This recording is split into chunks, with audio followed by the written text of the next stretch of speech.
back to Q. We have a brilliant masterclass today. We have Mark O'Brien, finalist of MasterChef, but has actually done a class with us before. And to top it off, he's an Irishman. He's a Dublinman. We had the best day today. What did you cook, Mark? Did like a big menu of steakhouse classics. We started off with a beef tartare and a grilled prawn cocktail, and then for mains we had a huge spread of beef. We had beef ribeye, bavette, picanha, rump steaks. We had pork shoulder steaks, whole fish, and then loads of sides. So Neil, what was your favourite today? Oh, the meats. My favourite was the pork, actually. I thought that was delicious. It was all fantastic. I was saying to Mark earlier, it's funny because some of the stuff that I like most is the vegetables, because you can get such depth of flavour in it. Those carrots were unbelievable.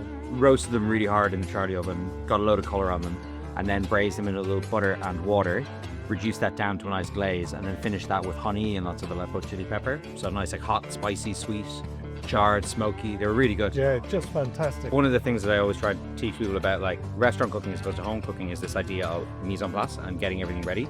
So instead of doing everything start to finish in one go, it's like breaking it all down. It's like, right, I'm going to make all my sides, get them all ready. I'm going to prep all my meat, get all that all ready.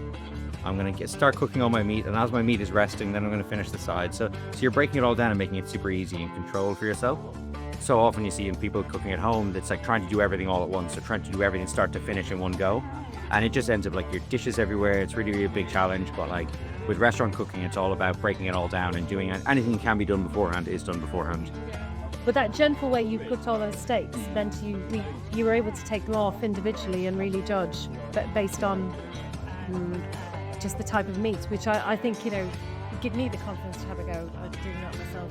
I hope so, yeah. I mean, it is something that's definitely having that much, little bit more control makes a huge difference. So much of like steak cookery is people not worried, oh, is it the right temperature, is this? I feel that feeling of loss of control, but when you're doing it at a little bit slower pace, a little bit more eased, then you have that little bit more control over it. So guys, who's had fun today? Yay!